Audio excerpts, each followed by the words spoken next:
moi je travaille dans tout ce qui est aide à l'emploi, recherche à l'emploi et autres, donc dans une administration régionale. Et nous, on a eu la chance de pouvoir travailler chez nous à la maison. Maintenant, on reçoit les gens par téléphone tous les jours et c'est terrible ce qui se passe. Mais c'est la misère clairement qui est en train de s'installer. Alors, tout est fait pour favoriser ça. Il y a un exemple qui me vient en tête. Il n'y a pas longtemps, quand on était encore en pré ou après confinement, je ne sais pas trop comment je dois l'appeler, un restaurateur avait dit qu'il ouvrirait, quelle que soit l'amende qui lui est imposée, il ouvrirait, mais qu'il n'ouvrirait pas seul, qu'il comptait sur les autres restaurateurs pour se faire entendre, et personne n'a voulu. Donc il n'a pas pu faire entendre sa voix puisque personne n'a suivi son mouvement. Et donc je trouve ça très triste parce que si plusieurs personnes l'avaient fait, avaient tapé sur le poing, je pense qu'on se serait fait entendre. Les gens qui, on va pas se mentir, les gens qui ont moins d'argent, parce que dans la société actuelle, c'est un peu, c'est dommage de dire ça, mais c'est un peu ce qui compte.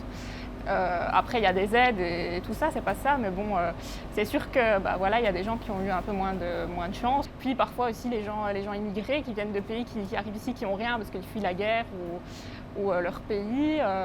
Puis on va dire les gens qui se retrouvent au chômage aussi, les gens qui ont des plus petits salaires dans ces eaux-là. Ceux sur qui on pose des étiquettes, les étrangers, les homosexuels, etc. Tous ceux sur qui on pose des étiquettes, ça dépend à quel niveau, mais il y en a qui sont vraiment beaucoup plus touchés que d'autres. Et ça dépend aussi dans quelle région. C'est les personnes qui travaillent tous les jours 8 heures et qui ont à peine quoi de survivre, de vivre. C'est plutôt survivre que les gens font maintenant de nos jours que de vivre. À la longue, on va arriver à les riches et les pauvres. Il n'y aura plus de classe entre, le milieu. Il n'y aura plus de juste milieu. C'est ça qui, pour le moment, qui est en train de se construire.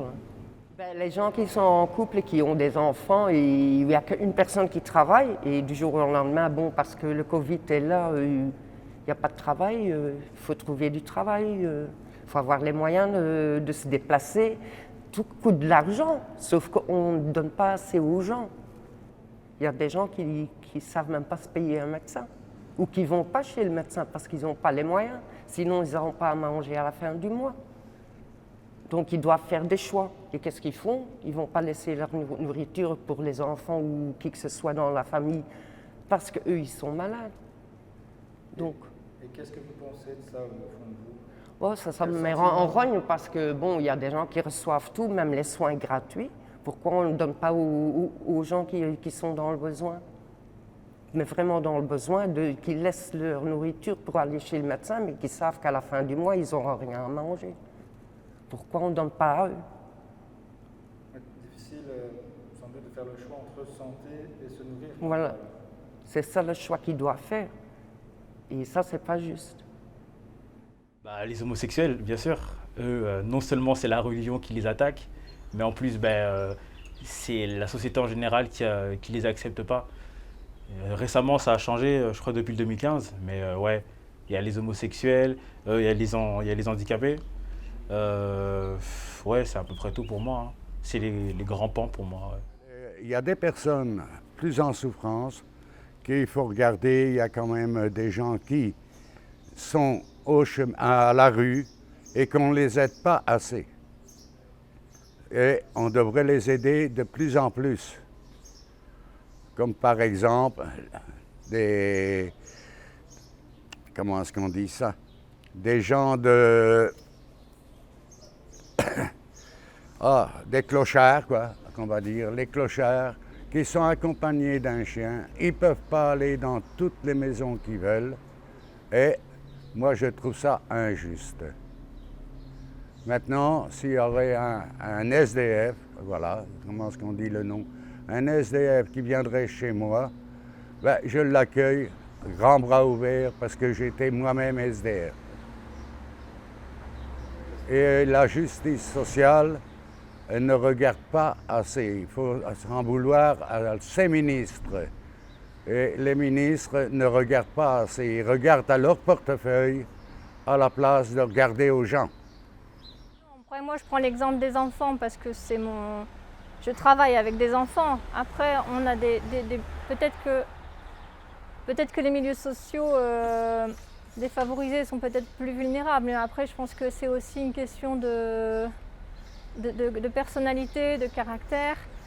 Mais je pense qu'on est tous vulnérables, à plus ou moins niveau. Bon, elle est plus injuste pour les gens qui ont, on va dire, moins de pouvoir. Pour résumer, mais le pouvoir, c'est surtout à l'heure actuelle un pouvoir économique.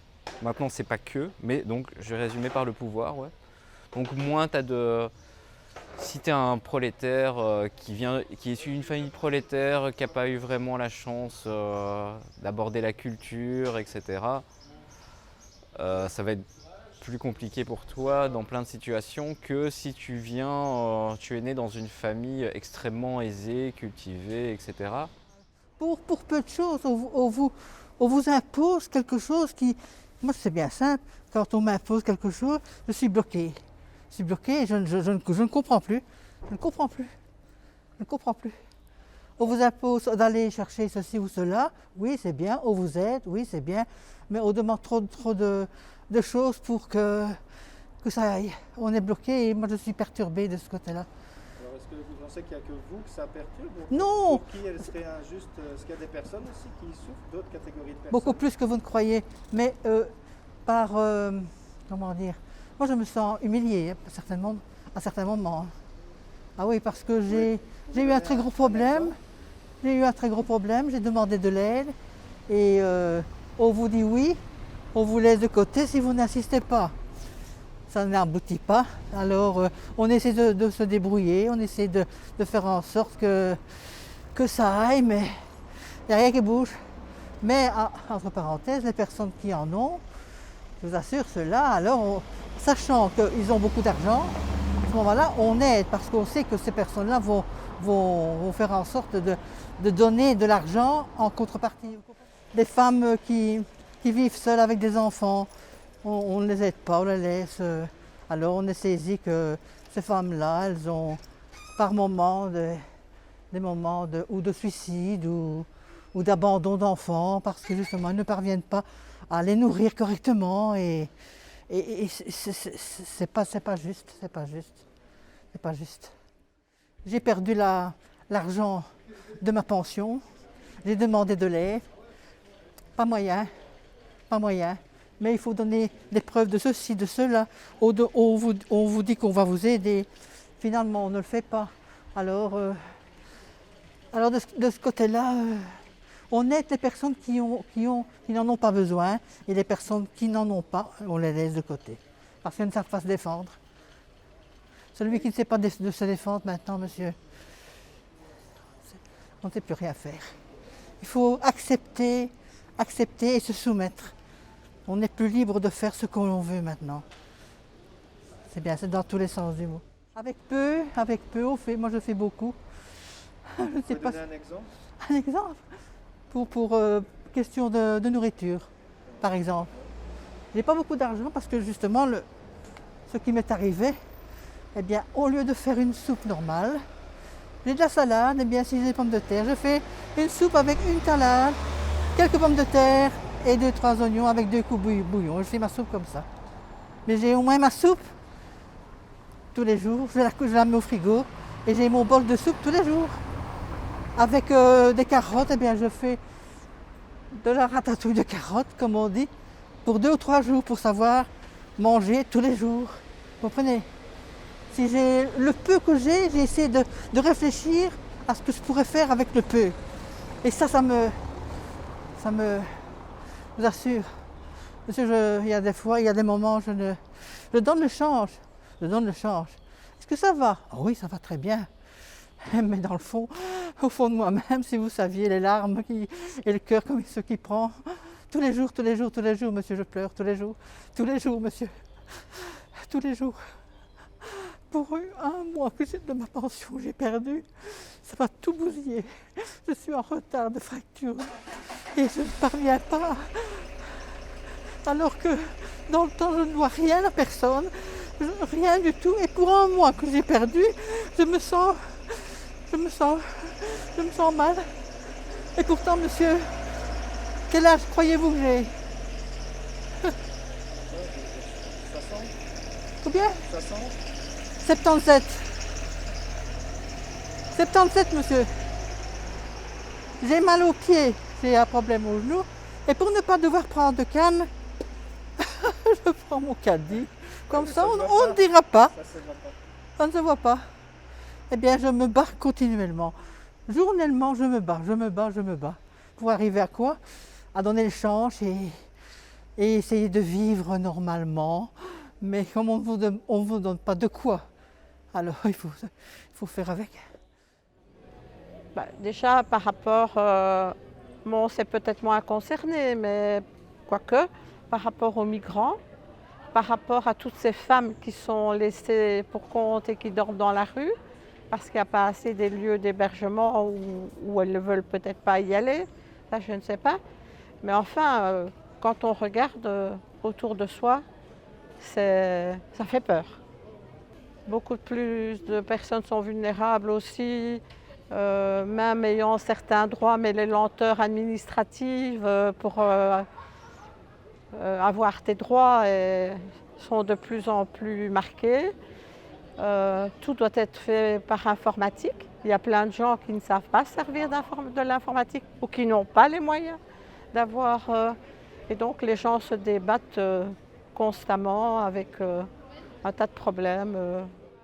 Quand on est dans un milieu défavorisé déjà, quand on est avec une minorité, je crois qu'il y a beaucoup de débats en ce moment avec le racisme, l'homophobie. Dès qu'on a une minorité, je crois que c'est plus difficile au niveau de se faire respecter nos droits. Et encore une fois, je crois le pays dans lequel on est, les personnes qui doivent migrer, je crois que c'est celles qui sont le plus vulnérables actuellement au niveau d'une société juste. Il y a des personnes vulnérables, évidemment, des personnes, on peut parler de la précarité, de la pauvreté quand même, ça a un impact, on ne peut pas le nier. Quand on n'a pas les moyens de se faire plaisir ou de se soigner ou de se nourrir correctement, on est quand même un peu défavorisé, donc là c'est clair. Et puis c'est évident que si on parle d'une justice sociale au niveau financier, pécunier, d'estime de soi, etc., d'image, de communication, c'est quelque chose qui peut paraître futile. Peut-être que des gens sont bien plus heureux avec beaucoup moins de moyens que d'autres avec beaucoup de moyens. Ça c'est un autre débat, mais en tout cas c'est vrai que quand on n'a pas les moyens de se soigner, de se nourrir, de vivre décemment, comment voulez-vous être heureux et explorer son potentiel épanouissant et son estime de soi? Vulnérable, écoutez, quelqu'un qui fuit son pays par exemple pour venir ici en Europe qui n'a pas de famille, pour moi c'est une personne vulnérable, vous voyez. On va dire, il y a un peu, il y a les aides ici en Belgique pour les réfugiés, etc. Enfin, pour ma part, hein. Moi c'est une cause pour moi. C'est un peu les premiers touchés, vous voyez, les orphelins, les réfugiés, enfin, c'est un peu eux les cas isolés où on n'en parle pas beaucoup et on ne les aide pas énormément. Il y a des aides, mais ça ne les aide pas réellement.